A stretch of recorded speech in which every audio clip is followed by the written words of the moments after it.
పాలకొల్లులో గత టీడీపీ ప్రభుత్వంలో 100 పడకల స్థాయికి పెరిగిన ప్రభుత్వ ఆసుపత్రికి సంబంధించి 12 కోట్లతో జరుగుతున్న నూతన భవన నిర్మాణ పనులను రాష్ట్ర జలవనరుల శాఖ మంత్రి నిమ్మల రామానాయుడు పరిశీలించారు. ఈ సందర్భంగా ఆసుపత్రిలో రోగులను పరామర్శించి వారి కుటుంబ సభ్యులను పలకరించారు. వైద్య సేవల గురించి ఆరా తీశారు. ఇంతకుముందు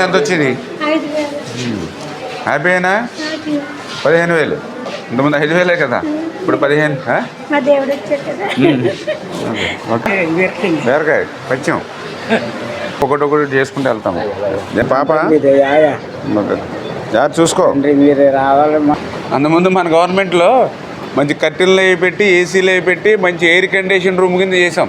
ఎందుకంటే అందరూ పాపం చిన్న చిన్న పిల్లలు తల్లులు కదా, వేసవకాలంలో ఆగలేరు అని చెప్పి ఏసీలు పెట్టించాం. ఆ రోజు మొత్తం మళ్ళీ ఈ స్థితికి తీసుకొచ్చారు. ఈ 5 సంవత్సరాల్లో మా గట్టిగా ఫైట్ చేయాలి. ఏదో తిని చనిపోతే పిల్లలు ఏమైపోతారు? పిల్లలకి ఆధారం ఉండదు. ఇప్పుడు తండ్రి లేడు పిల్లలకి, మరి నువ్వు కూడా లేకపోతే పిల్లలకి తల్లి కూడా ఉండదుగా. మరి వాళ్ళు ఏం తప్పు చేశారని పాపం తండ్రి లేకుండా తల్లి లేకుండా ఎట్లా ఉంటారు వాళ్ళు? ధైర్యంగా పోరాడాలి, ఫైట్ చేయాలి, మనం పని చేసుకుని వాళ్ళు కూడా జాగ్రత్తగా ఆధారం చూపాలి. వాళ్ళు రేపు పొద్దున ఎదిగితే వాళ్ళలోనే అన్నీ నీకు సమకూరతాయని అమ్మా. నువ్వు అట్లాంటి పని చేయకు అమ్మా. లైఫ్ భగవంతుడు ఇచ్చాడు, అదే భగవంతుడు ఇచ్చాడు జీవితం, దాన్ని శుభ్రం బాగా ఉపయోగించుకోవాలి. అందుకని మనకు కష్టం వచ్చిందని కూడా ఫైట్ చేసుకోవాలి గట్టిగా. గారితో మార్చుకోమన్నాం కదా, మాట్లాడారా? మీకు అది కొంచెం ఈక్వల్ అయినా ఏదైనా ఈ వాటర్ మళ్ళీ ఫ్లో అటు ఉంటుంది లోపలికి. వాటర్ కూడా ఇలాగ దాని మీద డౌన్ ఉండాలి మనకు. బయట పెడతాం, ఇది కూడా స్లోప్ ఇలాగ పెడదామని అనుకున్నాం సార్. ఒకసారి వేసి పెడితే కానీ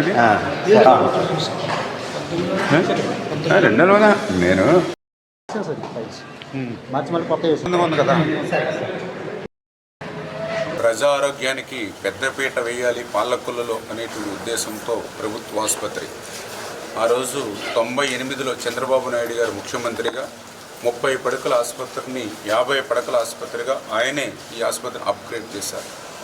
మళ్ళీ 2019లో మళ్ళీ చంద్రబాబు నాయుడు గారు ముఖ్యమంత్రిగానే ఆ 50 పడకల ఆసుపత్రిని 100 పడకల ఆసుపత్రిగా అప్గ్రేడ్ చేయడంతో పాటుగా 12,60,00,000 రూపాయలు నిధులు మంజూరు చేసినటువంటి పరిస్థితి. అవి కూడా నాబార్డు సహకారంతో సంవత్సరంలో పూర్తవ్వాల్సినటువంటి ఆ ప్రాజెక్టు దురదృష్టవశాత్తు ప్రభుత్వం మారడం వల్ల 5 సంవత్సరాలు గడిచినా కూడా ఆ యొక్క కొత్త ఆసుపత్రి నిర్మాణం పూర్తి కాక ఆ రోగులకి పూర్తి స్థాయిలో సేవలు అందించలేనిటువంటి పరిస్థితి. అసంబద్ధంగా అంటే 100 బెడ్ హాస్పిటల్కి కావలసినటువంటి ఫెసిలిటీస్ లేకుండా మళ్ళీ పూర్వ పద్ధతిలోనే 50 పడకల ఆసుపత్రికి సరిపడేటువంటి ఫెసిలిటీస్ తోటే ఆ నిర్మాణాలు అరాకొరగా పూర్తి చేయడం. ఆ రకంగా ఎంతో కష్టపడి నేను 14లో ఎమ్మెల్యే 19 4 సంవత్సరాల నుండి పోరాడి ఎంతో కష్టపడి నిధులు తెస్తే దాన్ని కొంతమేర ఇటువంటి ప్రజలకు ఉపయోగపడినటువంటి పనులు చేయడం ద్వారా మరి కొంత వెచ్చించినటువంటి సొమ్ము కూడా ఉపయోగం లేనటువంటి పరిస్థితి. మళ్ళీ ఈరోజు ఒక ప్రజాప్రభుత్వంగా మేము వచ్చిన తర్వాత దాన్ని మళ్ళీ కరెక్ట్ చేస్తూ ఏదైతే ఇంకా ఫ్యూచర్లో కూడా 100 బెడ్ హాస్పిటల్కి కావాల్సినటువంటి ఫెసిలిటీస్ రిమైనింగ్ ఏవైతే ఉన్నాయో వాటిని కూడా సమకూర్చుకుంటూ ఇంకా పర్టికులర్గా డయాలసిస్, ఎందుకంటే ఈ భీమవరం, ఏలూరు, తాడేపల్లిగూడెం, అమలాపురం ఏదైతే వాళ్ళు డయాలసిస్ పేషెంట్స్ నైట్ టైం 3-2 గంటలకి స్లాట్ వస్తే ఆ టైంకి వెళ్ళేటువంటి పరిస్థితి ఏదైతే ఉందో వాటి అన్నిటి దృష్టి పెట్టి కూడా డయాలసిస్ సెంటర్ పెట్టాలి. ఇవన్నీ కూడా నిర్మాణం చేయడం, అవి కూడా పబ్లిక్ ఉపయోగపడేటువంటి విధంగా మంచి ఆర్కిటెక్చర్ని అది పెట్టుకొని కన్స్ట్రక్షన్ అది కూడా స్ట్రాంగ్గా ఉండాలని వాళ్ళ అధికారులకు కూడా ఇప్పుడే ఆదేశాలు ఇవ్వడం జరిగింది.